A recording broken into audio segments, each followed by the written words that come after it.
síntoma habitual y casi nunca indica un problema grave ni muy importante. Por estos días la tos es causa de inmensa preocupación frente al coronavirus. Por eso nuestro invitado, el profesor Carlos Rodríguez Martínez, neumólogo pediatra, profesor del Departamento de Pediatría de la Facultad de Medicina, abordará el tema haciéndolos partícipes de su reconocida experiencia y muy seguramente nos dejará herramientas importantes para el manejo en pro de la salud integral de los niños y también con la intención de disminuir las angustias y saber cómo y cuándo actuar ante dicho síntoma. Bienvenido, doctor Rodríguez. Es realmente un placer tener su compañía hoy en nuestro programa.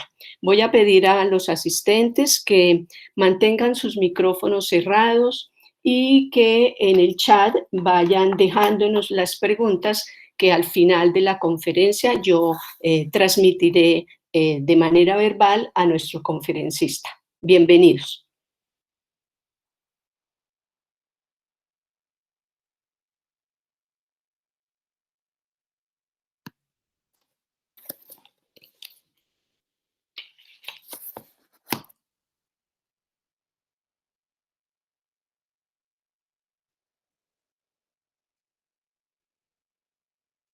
Doctor Rodríguez.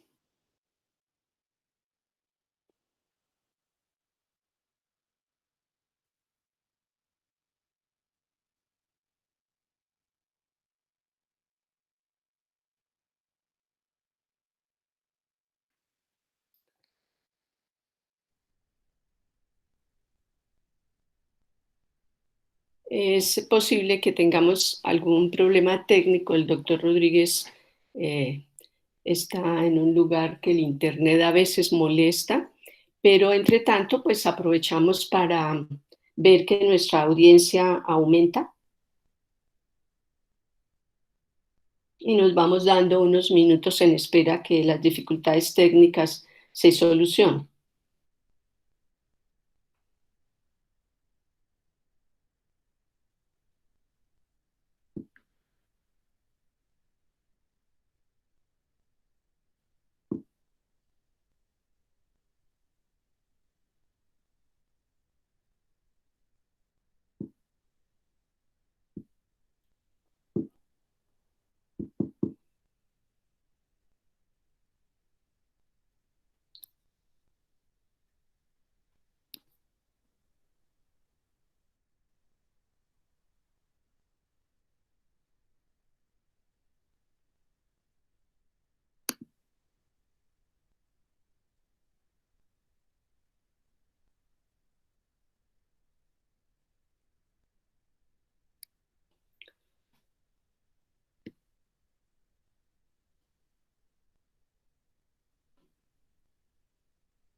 Doctor, bueno, veo, ya Ahí, está ahora el sí, doctor sí. Rodríguez nuevamente. Ahora sí, el micrófono y la pantalla es toda suya.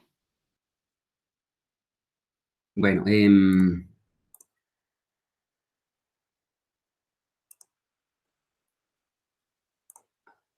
y ahora sí, ahí lo pueden ver, Estamos sí. perfectos, doctor Rodríguez, adelante. ¿Me escuchan? Bueno, buenos días a todos. Pues en primer lugar, muchísimas gracias por la oportunidad de estar acá y por poder hablar de pues, de este tema tan interesante, que espero pues que sea de interés para todos nosotros. Entonces, vamos a hablar la tos aguda en los niños, más allá del coronavirus. Yo estoy seguro pues que muchos de nosotros o todos nosotros hemos recibido muchísima información en estas últimas semanas acerca del coronavirus, pero entonces esta presentación aunque claramente puede estar relacionada con el coronavirus, la idea es salirnos un poco del contexto del coronavirus, aunque seguramente muchas de las cosas que vamos a decir hoy pueden estar aplicadas al coronavirus. Más adelante, pues la evidencia nos irá confirmando pues si lo que vamos a decir hoy se puede aplicar también, aunque con seguridad que muchas cosas sí. Entonces, para que nos conectemos todos, yo quiero pedirles si ustedes pueden bajar de sus celulares una aplicación. Está disponible en la plataforma de Apple, también en Google. Es una aplicación gratuita que se llama, como usted ven en la pantalla, se llama Poll Everywhere. Entonces quiero pedirles el favor, si ustedes la pueden descargar en sus celulares para que ustedes puedan votar en tiempo real a una pregunta realmente solamente que les voy a hacer. Y para ustedes poderse unir a la sesión y poder votar, tienen que colocar la clave, el password que está abajo, que es Carlos Rodríguez 761, todo en minúscula, junto, sin espacios. Entonces quiero pedirles el favor, si bajan la aplicación y se unen para que simplemente pues puedan responder una pregunta que les voy a hacer para que podamos hacer esta sesión un poco más interactiva y podamos estar todos más conectados. Entonces, mientras se van conectando, entonces no se los olvide, Poll Everywhere, Carlos Rodríguez 761. Entonces, quiero que veamos un caso clínico, un caso de la vida real. Entonces, se trata de una paciente de 2 años y medio, previamente sana, sin ningún antecedente personal o familiar de importancia, quien hace una semana entró al jardín infantil. Esto es en otro tiempo, no en este momento, que sabemos que los niños no pueden ir al jardín infantil.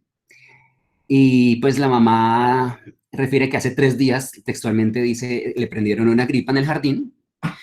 Y la mamá pues vivía en el apartamento de al lado donde ustedes viven. Y ustedes de pronto no la conocen, no son amigos, pero el portero del edificio les contó que ustedes son médicos.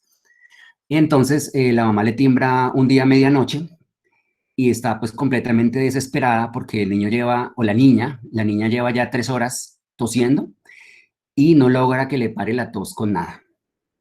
Entonces, como les dije, el portero del edificio le contó a la señora que ustedes son médicos, la señora con toda la pena del mundo ahí les timbra que si les puede ayudar. Entonces ustedes, muy juiciosos, se levantan y pues van y examinan a la niña y le hacen una minuciosa historia clínica y un detallado examen físico. Y ustedes, después de un buen juicio clínico, pues logran determinar que la niña tiene una gripa. No tiene tosferina, no tiene cuerpo extraño, no tiene una malformación congénita, no tiene absolutamente nada. Es una niña que es sana y tiene una gripa, pero durante los 20 minutos que dura este ejercicio, ustedes notan que la niña no para de toser. Entonces, no sé si ya se pudieron unir. Entonces, si ustedes se unieron, arriba de esta diapositiva ustedes pueden ver nuevamente la contraseña para unirse, es Carlos Rodríguez 761. Entonces, si ustedes se unieron, yo esperaría que esta pantalla que yo les estoy mostrando también la vean en su celular o en su tableta o en su computador. Y me gustaría que ustedes pudieran votar en tiempo real. Lo que ustedes van a votar lo vamos viendo aquí en la pantalla. Entonces, la pregunta que yo les haría a ustedes es, ¿ustedes qué le recomiendan a la vecina que le dé a su hija? La opción A es antihistamínico con descongestionante. La opción B es jarabe de antitusivo con broncodilatador. La opción C es salbutamol, prednisolona antihistamínico. La opción D es salbutamol, antihistamínico, prednisolona y codeína. La E es leche caliente con ajo y sábila. La F es Big Vaporub y miel de abejas. Y la G, ninguna de las anteriores. Entonces, quiero pedirles el favor que voten. Ya ahí vamos a ir viendo las respuestas, porcentualmente cómo vamos viendo. Aquí yo puedo ver, han votado 4 personas. Bueno, si se animan a votar un poco más.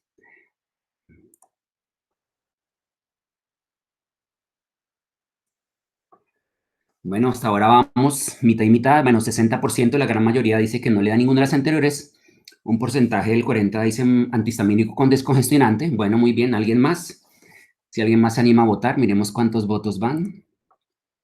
5 personas, bueno, pero 6 personas. Bueno, si se animan a votar otro poco, bueno, más o menos la tercera parte le da antihistamínico con descongestionante. Vemos que la gran mayoría, las 2 terceras partes, no dicen que no le dan ninguna de las anteriores.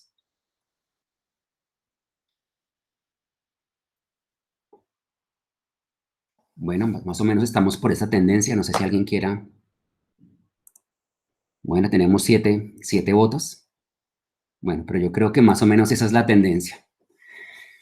Entonces vemos que más o menos la tercera parte le dan antihistamínico con descongestionante y las 2 terceras partes no le dan nada.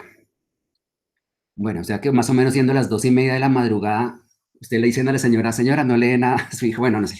Bueno, entonces miremos a ver. Entonces, yo quiero compartirles una anécdota, un testimonio que tengo. Les quiero presentar a mis hijos. La mayor es Manuela, el segundo es Santiago y la tercera es Sofía. Yo les quiero compartir una anécdota que tuve yo el, el 29 de septiembre del 2010. Yo me acuerdo exactamente la fecha porque mi hija chiquita, Sofía, tenía 15 días de nacida en ese momento. Ella nació el 10 de septiembre, el 14 de septiembre del 2010. Entonces, mis hijos mayores, Manuela y Santiago, ya iban al jardín infantil. Quiero ponerles un poco en contexto. Pues yo tengo rinitis alérgica y asma, mi esposa tiene rinitis alérgica y asma, pero mis hijos hasta ese momento, o sea, la niña mayor tenía más o menos 6 años, el otro niño, el niño tenía más o menos 2 años y medio.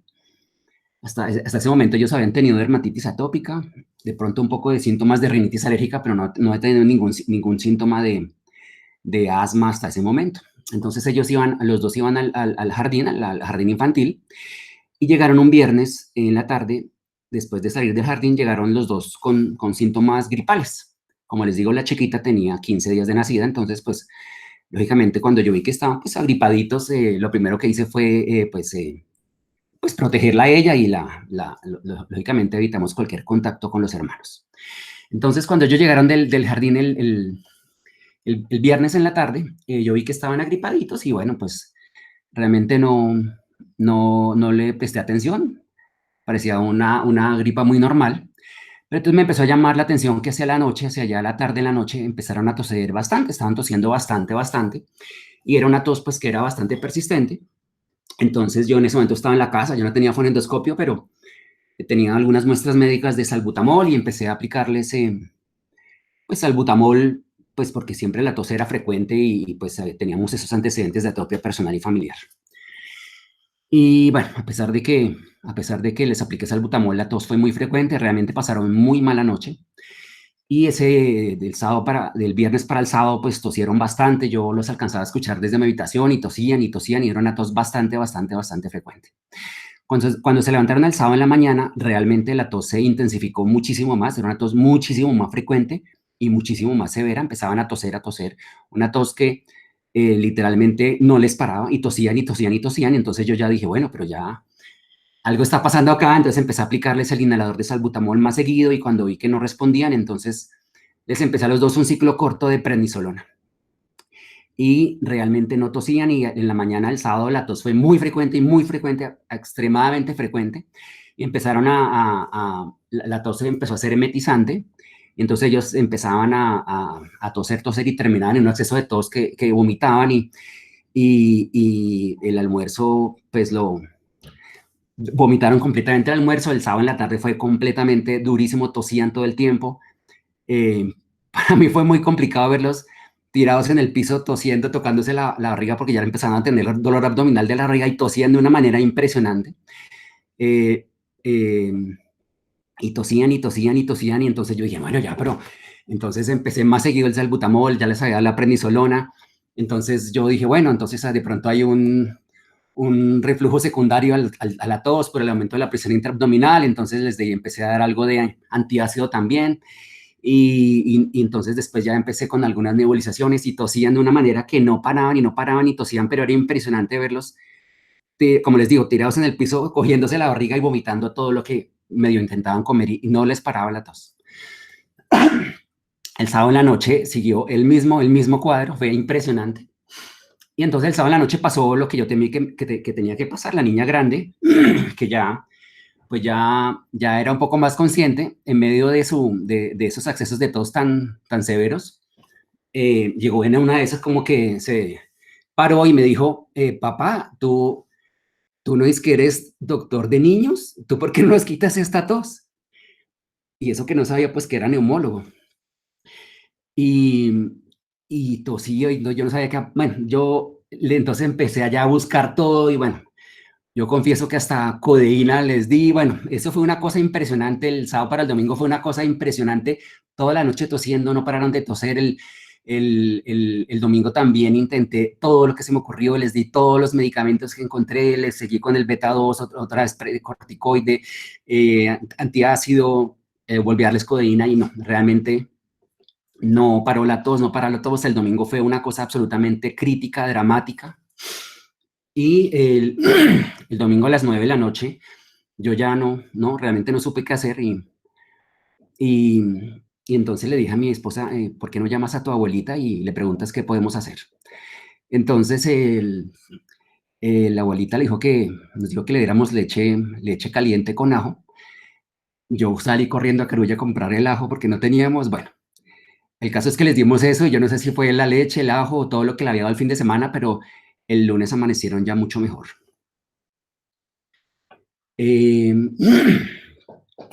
Lógicamente, cuando yo me fui a hacer consulta el lunes y la primera paciente me dijo, no, doctor, lo que pasa es que a mi niña no se le quita la tos.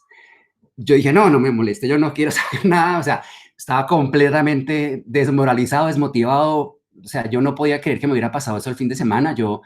Estamos hablando del 2010, yo ya llevaba más o menos 9, 10 años de práctica profesional como neumólogo. Y yo no podía creer cuando la mamá empecé a decir, no, doctor, es que a mi niña no se le quita la tos. Yo quería hacer todo menos ver pacientes, o sea, estaba completamente descolocado. Después de que me pasó esto, y bueno, me acordé de dos cosas que me habían pasado tiempo atrás en mi práctica profesional como neumólogo. Y me acuerdo una vez que yo estaba en consulta y una señora que entró por primera vez a consulta se sentó con su hija y me miró.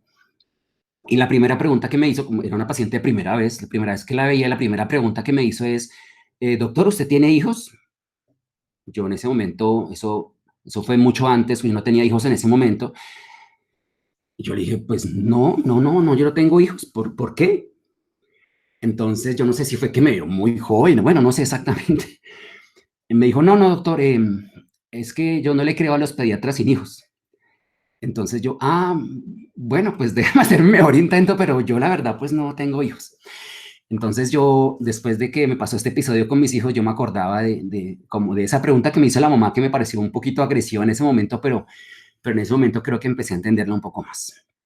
Y también me acordé muchas veces que yo había visto muchos pacientes como neumólogo, y a veces las mamás se contactaban conmigo y me decían, después de que yo les había formulado, les había indicado un tratamiento, me llamaban pues muy desesperadas y como con una sensación de impotencia, doctor, es que no le para la tos, tiene una tos que no le para.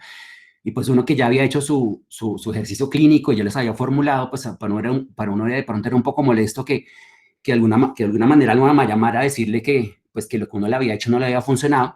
Me decían, no le para la tos, o sea, yo me acuerdo cuando me decían esas palabras, como que me irritaba. ¿Cómo así que no le para la tos? Pues no sé, póngale el salbutamol en esquema de crisis o no sé, pero ¿cómo así que no le para? Y entonces después de que me pasó esto con mis hijos, creo que pues entendí esa angustia y esa impotencia que me contaban las mamás en ese momento. Entonces después de esta introducción, bueno, también me cuestioné muchas cosas y yo llegué, pues me puse a acordarme yo creo que este evento con mis hijos me marcó bastante. Entonces yo, dentro de los muchos cuestionamientos y racionamientos que me hacía, yo decía, bueno, yo cuando estudié neumología me sabía el derecho al revés, la fibrosis quística, la aspergilosis, el edema, y bueno, una cantidad de patologías, pero es increíble, yo nunca aprendí a tratar una gripa. O sea, yo nunca aprendí una gripa que es tan frecuente y pues que es de todos los días y que eso es lo del día a día. Yo tal vez nunca la estudié como la habría estudiado, y en este momento que ya llevo 9, 10 años como neumólogo, no fui capaz de tratarle una tos por una gripa a mis hijos. Pues me avergüenza un poco decirlo, pero pues ese es lo que me pasó en ese momento. Entonces, con esta introducción, quiero contarles cuál es el programa que tengo para la charla de hoy.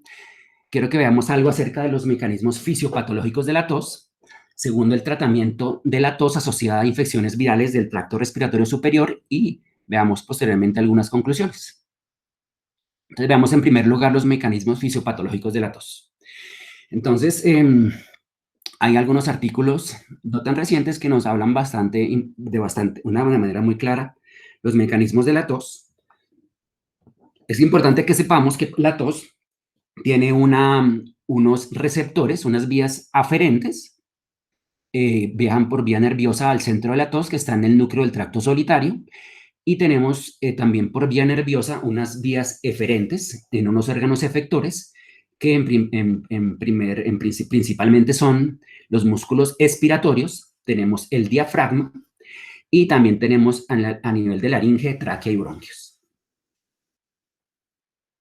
Entonces, en cuanto a las vías aferentes, en cuanto a los receptores, tenemos unos receptores que se llaman de adaptación rápida.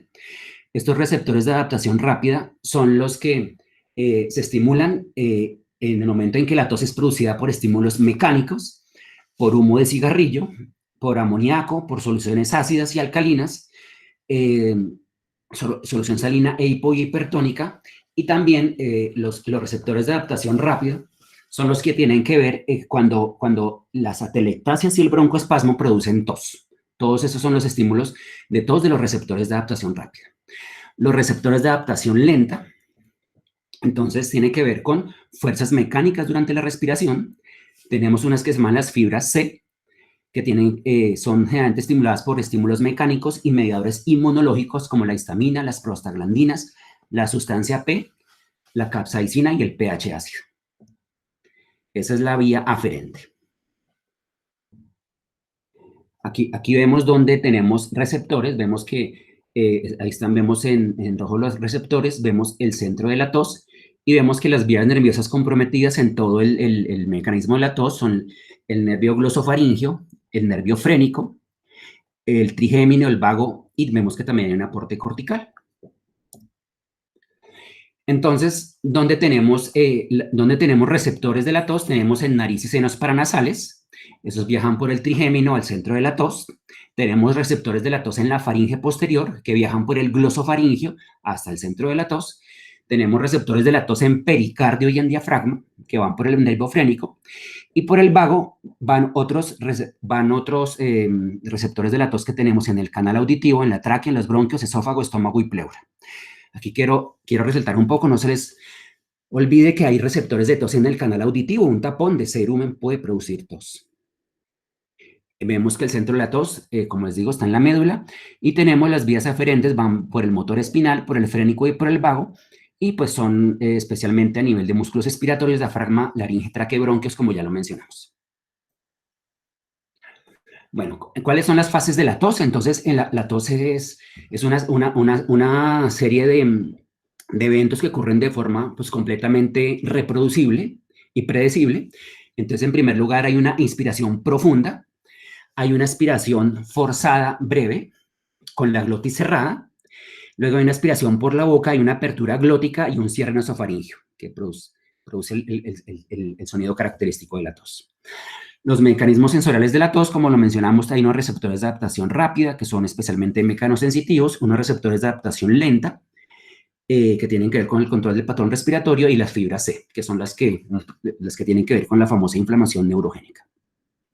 Aquí vemos un dibujo para ver esto de manera gráfica y entenderlo más. Y entonces, como lo mencionamos también ahora, entonces el nervio vago, el del sistema, va hacia el núcleo del tracto solitario. Tenemos la interacción de fibra C y las de adaptación rápida, y hay coordinación con actividades motoras en el diafragma, músculos abdominales intercostales y músculos de la vía aérea superior, especialmente está comprometido el núcleo retroombligo y el ombligo. Y tenemos los mecanismos efectores que ya mencionamos. Entonces, quiero que veamos, en segundo lugar, el tratamiento de la tos aguda asociada a las infecciones virales del tracto respiratorio superior. Entonces, quiero mostrarles un estudio publicado en Pediatrics, la revista de la Sección Americana de Pediatría, en el 2012, que, como vemos en el título, ellos estaban probando el efecto de la miel nocturna en la tos, en la calidad del sueño. Fue un estudio, digamos, metodológicamente bueno, fue un experimento clínico aleatorizado, es decir, vemos que fueron pacientes que se comparó la intervención que se está evaluando con placebo, y fue ciego. Fueron 270 pacientes de 1 a 5 años que tenían tos nocturna por una infección respiratoria aguda alta de menos de 7 días de duración. La intervención fueron 4 grupos, eran tres clases de miel, unas más oscuras que otras, y la cuarta intervención fue placebo. La miel se las dieron 30 minutos antes de dormir. Los desenlaces que evaluaron en este estudio fueron la frecuencia de la tos, la severidad de la tos, el sueño, y pues pasaron un cuestionario que estaba validado y me dieron pues el score de ese cuestionario. Los resultados, la mejoría del puntaje o del score del cuestionario ocurrió 9.8 con una miel, 10.10 con otra miel, 9.5 con otra miel y 5.8 con el placebo. Es decir, vemos que el valor de P, esta diferencia fue estadísticamente significativa y no encontraron diferencia en efectos adversos entre los grupos. Este otro estudio, ya un poco más antiguo, publicado en el 2007, en que estaba mirando la miel, el dextrometorfano. También fue un estudio, un experimento clínico aleatorizado, fue doble ciego. Se tomaron 105 pacientes de 2 a 18 años que tenían tos nocturna por una infección respiratoria alta menor de 7 días de duración. La intervención fueron 3 grupos, a uno le dieron miel, a otro le dieron miel más dextrometorfano y al otro no le dieron nada. También se los dieron 30 minutos antes de dormir. Los desenlaces fueron la frecuencia de la tos, la severidad de la tos, el sueño y un score. El mismo cuestionario de tos, midieron el score.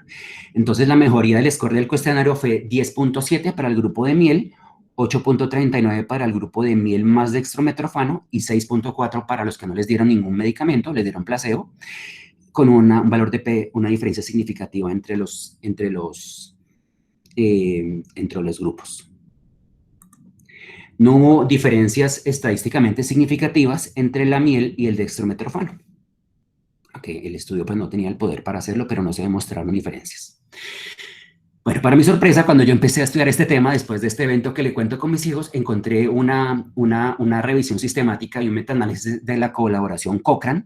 Yo la verdad no pensé que este tema, hasta ese momento no pensé que este tema hubiera valido la pena bueno, en primer lugar, no pensé que hubieran estudios al respecto y menos que hubiera valido la pena hacer una revisión sistemática al respecto, pero cuando me puse a averiguar, pues descubrí que sí la hay una revisión sistemática de Cochrane y pues vemos también en esta publicación y vemos aquí en el gráfico de Bosque, vemos cómo hay una mejoría significativa cuando se compara con placebo en varios desenlaces. Vemos como la frecuencia de la tos, la severidad de la tos, una tos pues que es molesta, el sueño de los niños y el sueño de los padres, todos tienen una mejoría que es estadísticamente significativa cuando se compara la miel con placebo. Los desenlaces que se analizaron en esta revisión sistemática con metaanálisis de la colaboración Cochrane fueron la frecuencia de la severidad de la tos molesta, sueño de los niños y sueño de los padres, como acabamos de mencionar. ¿Qué sabemos de la miel de abejas? La miel de abejas tiene propiedades antioxidantes y antimicrobianas. Entre la miel sea más oscura, tiene una mayor cantidad de compuestos fenólicos. Sabemos también que la miel de abejas tiene un efecto emoliente tópico. Entonces sabemos que las sustancias dulces, como podría llegar a ser, como es la miel de abejas, pues produce una salivación refleja y esta salivación refleja produce un aumento de la producción de moco en la vía aérea y este aumento de producción de moco por la sustancia dulce pues tiene un efecto emoliente en la faringe. Pareciera que muchos de esos episodios de tos persistente por una infección respiratoria aguda tienen que ver con despolimiento de muchos de esos receptores de la tos en la faringe, entonces parece que esse efecto emoliente en la faringe puede tener un efecto importante. También se sabe que la miel de abejas tiene que ver en la producción de opioides endógenos y pues hay una cercanía anatómica de las fibras nerviosas que inician la tos y las fibras gustativas. Entonces pareciera que estos fueron los mecanismos de por qué la miel de abejas puede servir. Sin embargo, pues no olvidemos que la miel de abejas no se recomienda dar en niños menores de 2 años, especialmente menores de 1 año, porque se ha asociado con la presencia de botulismo. Bueno, otro estudio que les quiero mostrar, un estudio que también ya tiene unos años, también fue publicado en Pediatrics por un grupo del doctor Paul Ian. Bueno, También es experimento clínico aleatorizado doble ciego. Se incluyeron 138 pacientes de 2 a 11 años que tenían tos nocturna por una infección respiratoria aguda alta. Habían 3 grupos de intervención. A uno les dieron Big Vaporub, a otro petrolato, que entiendo que es como la vaselina, y a otros no les dieron nada. Aquí quiero hacer una aclaración. El Big Vaporub, bueno, las intervenciones y el petrolato lo aplicaron frotado en el pecho y en el cuello. No se les olvide que está contraindicado. No se recomienda aplicar nunca Big Vaporub ni ninguno de estos ungüentos en las fosas nasales, porque hay un riesgo de producir una neumonía lipoidea por aspiración de estos compuestos que son muy, muy oleosos. Entonces, si ustedes de pronto leen el estudio con calma, a los pacientes, para mantener el ciego, a los pacientes les pusieron a todos un poquitico de Big Vaporub cerca de la nariz para que ellos olieran y no supieran si les estaban oliendo Big Vaporub o petrolato, pero realmente la intervención era frotarlo en el pecho y en el cuello. No se les olvide nunca aplicarlo en las fosas nasales. Entonces, les dieron estos 3 grupos, Big Vaporub, petrolato, a otros no les dieron nada, y lo frotaron en el pecho y en el cuello. Lo hicieron también unos minutos antes de acostarlos a dormir. Los desenlaces fueron la frecuencia de la tos, la severidad de la tos, el sueño y el mismo score de severidad de la tos que les mencioné en los pasados estudios. Entonces, todos los desenlaces, excepto la rinorrea, que bueno, ahí era un desenlace secundario que no lo mencioné arriba, mejoraron de forma significativamente estadística más con el Big Vaporub comparado con el petrolato y comparado con el placebo, o sea, en orden descendente. Los efectos adversos fueron más con el Big Vaporub, especialmente efectos, digamos, algo de irritación en la piel. Entonces, los efectos benéficos de los compuestos aromáticos, como el mentol, tiene un efecto en el canal catiónico TRPM8, y parece que este canal catiónico se activa por el mentol y por estímulos térmicos. Entonces, pareciera que está fuera el mecanismo de acción del Big Vaporub para esa tos aguda relacionada con la infección respiratoria aguda. Es importante, el Big Vaporub tiene alcanfor, y el alcanfor pues tiene efectos adversos. Entre los que más tenemos que tener en cuenta son las convulsiones, y la FDA aprueba concentraciones hasta del 11% de alcanfor, pero pues la concentración de Big Vaporub es mucho menor que este límite. Bueno, tenemos varios reportes en que nos muestran claramente cómo la codeína no muestra evidencia y no se recomienda para el tratamiento de la tos aguda en niños. Entonces, no se les olvide que esos niños que tienen una tos como la del caso clínico que les comenté, pues no se recomienda dar codeína porque no ha mostrado eficacia, y además, pues sabemos que tiene efectos secundarios que no son deseables en niños. Tenemos otras revisiones en que ya han intentado ver de forma un poco más sistemática, aunque esto no es una revisión sistemática, es una revisión narrativa de todas las opciones terapéuticas que tenemos para tratar la tos debido a infecciones respiratorias en niños. Y aquí, pues en esta revisión vemos también cómo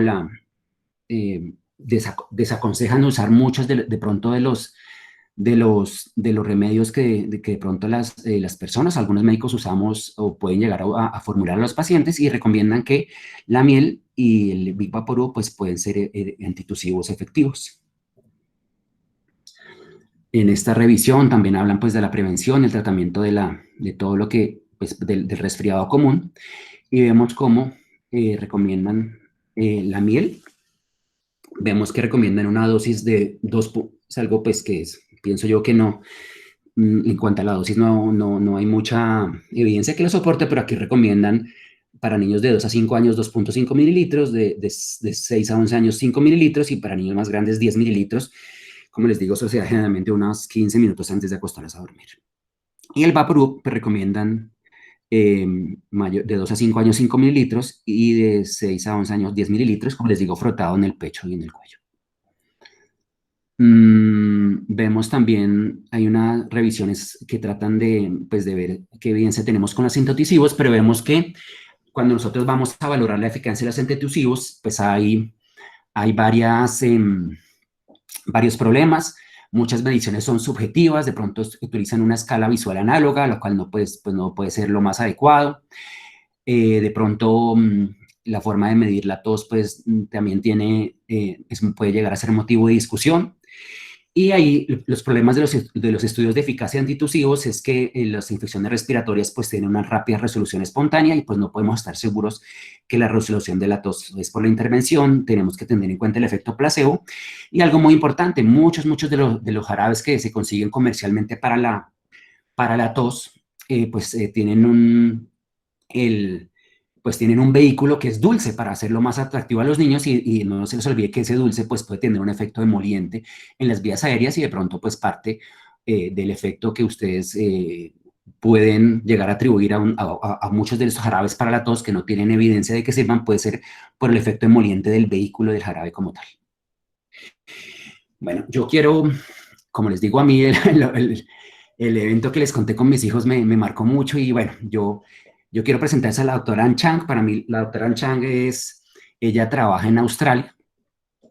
Ella nos ha acompañado en 2 ocasiones en nuestros congresos de la Asociación Colombiana de Neumología Pediátrica y yo estoy seguro que más de una persona coincidirá conmigo que es la persona que más sabe de tos en niños en el mundo. Yo hice una búsqueda ayer, tiene 522 publicaciones en PubMed y si ustedes lo van a ver, la gran mayoría de esas publicaciones son relacionadas con tos en niños. Entonces, después de que tuve este episodio con mis hijos, un día, como yo ya la había conocido acá en Colombia, pues me animé a escribirle y le pregunté, pues esto mismo que le estoy contando, mire, pues que si tenemos un niño sano, que no tiene pues pointers o indicadores de que tenga algún diagnóstico adicional y que tiene una infección respiratoria alta y que tiene una gripa, ¿usted qué le daría a ese niño? Dije, voy a preguntarle a la que sabe, pues yo ya había leído algunas cosas, pero yo quería, entonces ella me contestó este correo, me dice, Carlos, gracias por tu mail, yo uso miel sin diluir y mentol de Vaporub. Son las únicas 2 cosas que tienen evidencia. Algún día de pronto nos veamos, pasé muy buen tiempo en Colombia. Entonces quería copiarles este correo, pero este correo, como ustedes ven, ya es del 2012, ya tiene unos añitos. Entonces, como yo sabía que tenía la charla de hoy, entonces yo le escribí esta semana, dije, voy a actualizar la pregunta. Entonces ella, muy querida, ella me volvió a contestar, le escribió ahora el 12 de abril y me volvió a contestar lo mismo, que desde el punto de vista de ella, lo único que tiene evidencia para la tos por infección respiratoria aguda es la miel sin diluir y el mentol de Vaporub. Entonces, las conclusiones que saco esta charla es que la tos debido a infecciones virales respiratorias es una de las causas más frecuentes de consulta en niños y una causa frecuente de alteración en la dinámica y la armonía familiar. Es importante conocer los mecanismos fisiopatológicos de la tos. La miel de abeja sin diluir y el Big Vaporub son los únicos agentes que han mostrado utilidad para el tratamiento de la tos aguda asociada a infecciones virales respiratorias en niños. No le cuenta al portero de su edificio que usted es médico o médica, pero no mentiras, esto no es cierto, tienen que contarle, tenemos que tratar de ayudar a nuestros vecinos. Y los cambios que usted podría considerar hacer en su práctica clínica, entonces reconocer el significativo impacto clínico y emocional que tiene la tos aguda, no solamente en los niños, sino también en sus padres y cuidadores.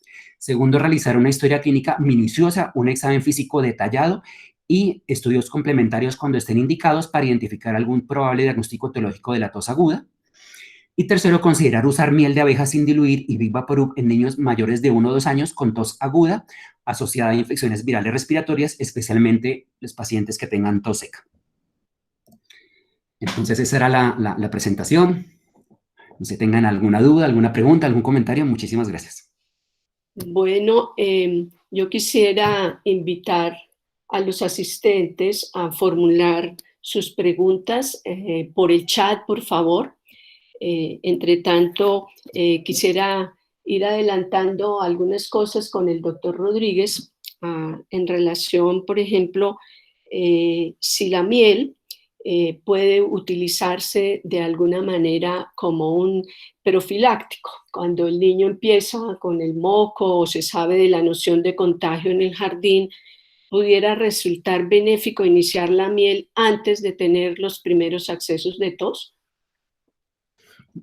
Pues personalmente yo no conozco ningún estudio que la hayan utilizado de forma profiláctica, pero digamos, pensando yo que yo de pronto lo utilizaría en niños que ya tienen antecedente, pues, que yo los he tenido, yo estoy seguro que más de uno de nosotros los ha tenido, son niños que siempre que tienen esas infecciones respiratorias, pues tienen esa tos, esos episodios de tos tan frecuentes y tan severos y de forma tan persistente. Entonces la mamá de pronto le dice a uno a veces, ay, no, pero yo ya sé cómo es esto, siempre que le da gripa, eso es una cosa, pero que eso es una cosa impresionante. Entonces yo pensaría que si el niño ha tenido otros episodios similares y sabemos de estos, digamos, mecanismos de acción de la miel, pues podría utilizarse de forma profiláctica, pero como no conozco evidencia, pero yo pienso que podría, digamos, de alguna manera utilizarse de esta manera, sí, de acuerdo.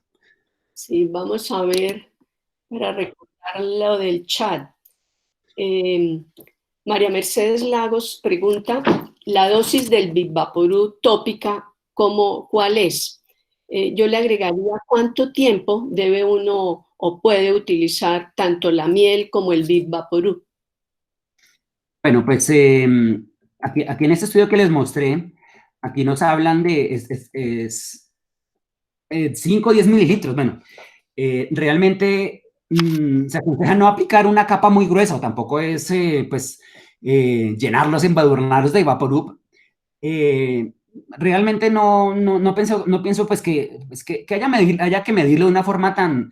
Yo pienso que se aplique una capa delgada que cubra pues todo el pecho y la espalda, pues es suficiente. No pienso pues que haya que cuantificarlo de una manera tan clara. Quiero insistir un poco en que nunca en las fosas nasales, una práctica que yo he visto muy extendida en nuestro medio, en nuestra cultura, es que las abuelitas lo recomiendan en la planta de los pies. No sé, yo eso sí no he encontrado evidencia al respecto. Yo le digo a las mamás, pues si lo quiere hacer no hay problema, si quiere aplicarlo en la planta de los pies, pero nunca en las fosas nasales.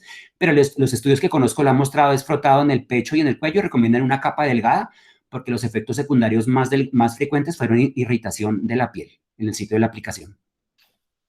Gilberto Sarmiento Parra pregunta, respecto a la neumonía lipodídica asociada al uso de Vivaporub, ¿qué puede decir? Yo agregaría, para complementar la pregunta, si se llegara a usar, por ejemplo, por la cuidadora o la abuelita, al enterarse los padres, ¿qué datos sería importante registrar del niño para pensar en la neumonía? No, pues digamos, yo creo que está el antecedente, ¿no? Lógicamente está el antecedente. A veces de pronto cuando se aproxima este paciente, de pronto el olor a mentol y alcanfor se va a notar si de pronto la aplicación fue reciente. De pronto son pacientes que generalmente tienen pues una tos frecuente, pero no, usualmente si no evoluciona a compromiso del tracto respiratorio bajo, pues no tienen dificultad respiratoria o mayor compromiso.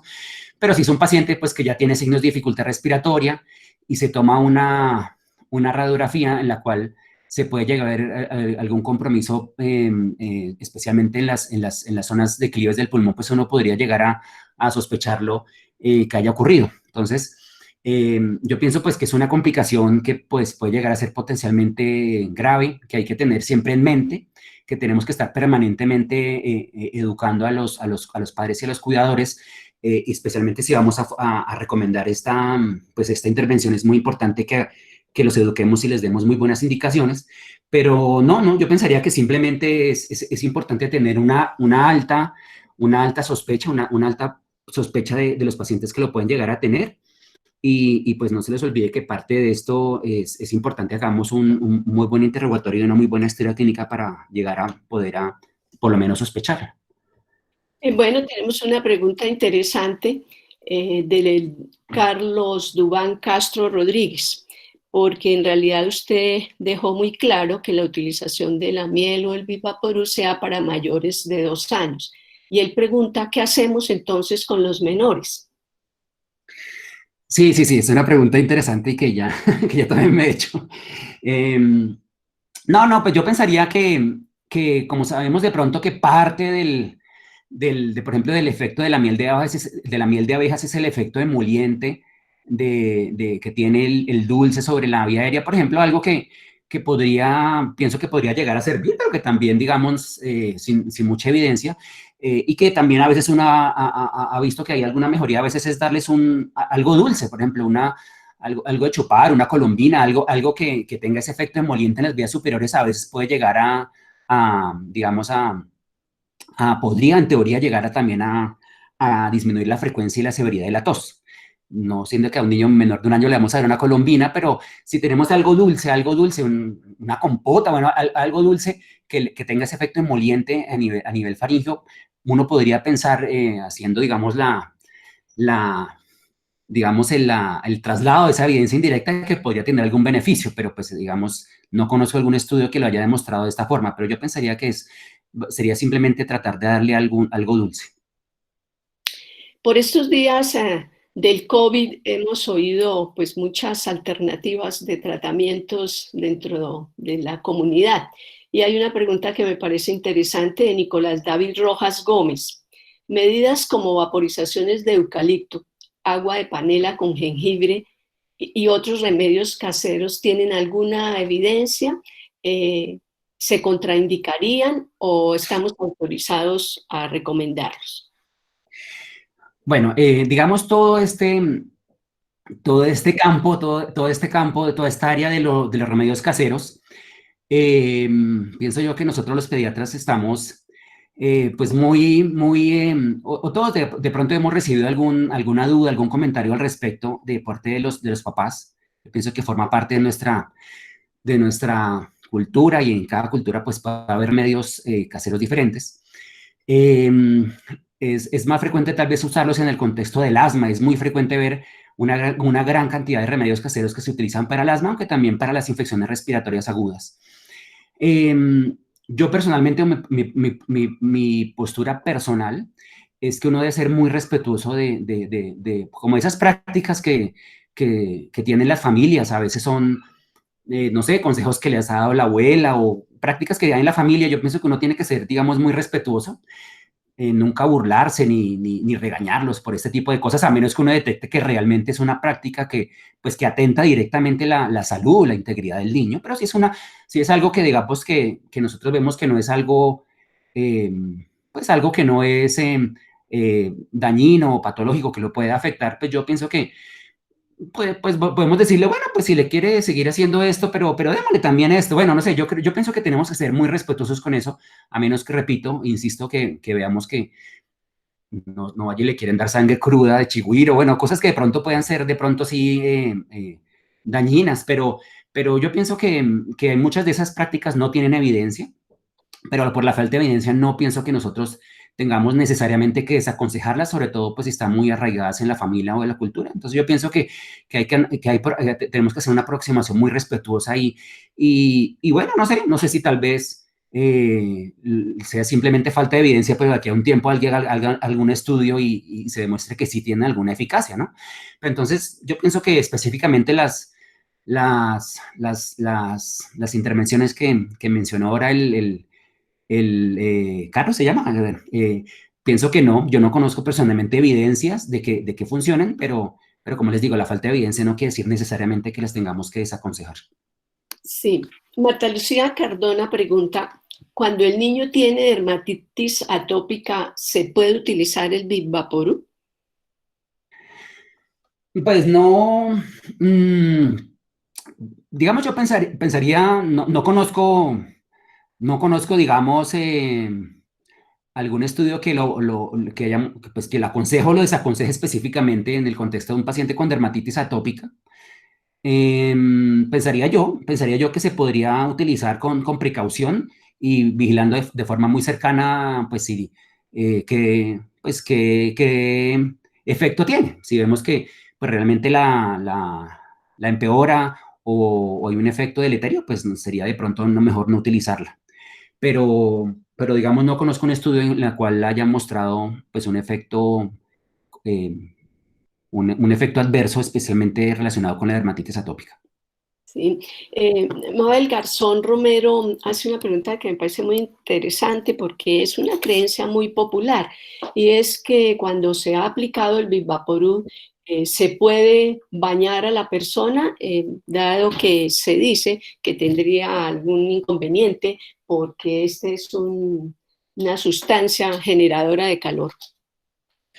Sí, sí, pues si ustedes alguna vez se han aplicado, unos segundos después de que se aplica el Bebo Brut sobre el pecho se siente una sensación de calor, seguramente por el mecanismo del alcánfor y el mentol. Pero pues lo que yo pensaría es que como muchos de estos, como esto se recomienda es administrarlo más o menos unos 15 minutos antes de que el niño se acueste a dormir, yo pienso que se puede aplicar en la noche, esperando y teniendo la esperanza de que pase una mejor noche y a la mañana siguiente se baña común y corriente. Pero al momento de aplicarlo sí es mejor pues no bañarlo porque pues se retiraría y disminuiría su efecto. Bueno, aquí hay una pregunta de una persona que nos alegra mucho que comparta nuestra reunión, que es la doctora Nora Madiedo. Dice, sé que es pediatra, pero ¿usted recomendaría esto para la tos en adultos por gripas virales? Creo hace referencia, por supuesto, a la miel y el Big Vaporub.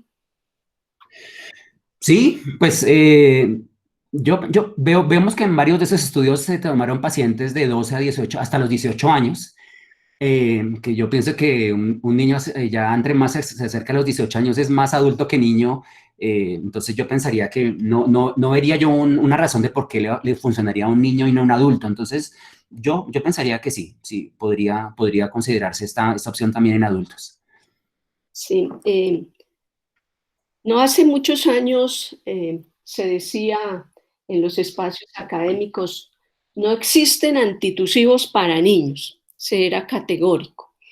Y se insistía mucho en que tal vez la medida más efectiva era garantizar la óptima hidratación de los niños. Me gustaría, Carlos, que usted comentara al respecto.